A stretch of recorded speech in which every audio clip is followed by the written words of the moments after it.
আরে ভাই আপনি বাদ দেন, মুসা আলাইহিস সালাম পর্যন্ত আমার নবীকে তার মতো মনে করে নাই। আপনি কোন পুকুরের মাছ, আপনারটা বাদ দেই। মুসা আলাইহিস সালাম বলছে রব্বি ইশরাহ লি সাদরি, মাওলা আমার সিনা খুলে দে। আর আমার নবীর ব্যাপারে আমার আল্লাহ বলছেন আলাম নাশরাহ লাকা সাদরাক, হাবিব আমি কি আপনার সিনা খুলে দেই নাই? মুসা আলাইহিস সালাম বলছে সিনা খুলে দেন, আর আমার নবীকে বলা হচ্ছে আপনার সিনা আমি খুলে দেই নাই। আপনারা বুঝতে পেরেছেন? মুসা আগে আগে চলে গেল যে এত তাড়াতাড়ি উম্মত রেখে, ঘটনা কি? তো আল্লাহ আপনাকে রাজি করার জন্য, আপনাকে বলে আপনাকে রাজি করার জন্য।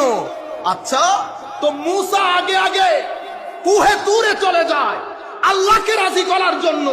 আর যখন প্রশ্ন আসে আমার নবীর ব্যাপারে, যে আল্লাহকে কুল কায়নাত রাজি করাতে চায়, সেই আল্লাহ আমার নবীকে রাজি করাতে চায়।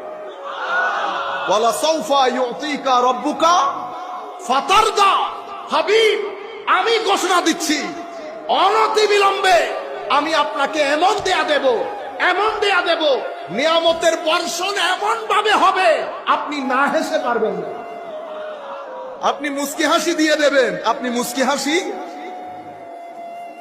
আল্লাহ আল্লাহ হিসেবে কথা কি এভাবে বলার কথা?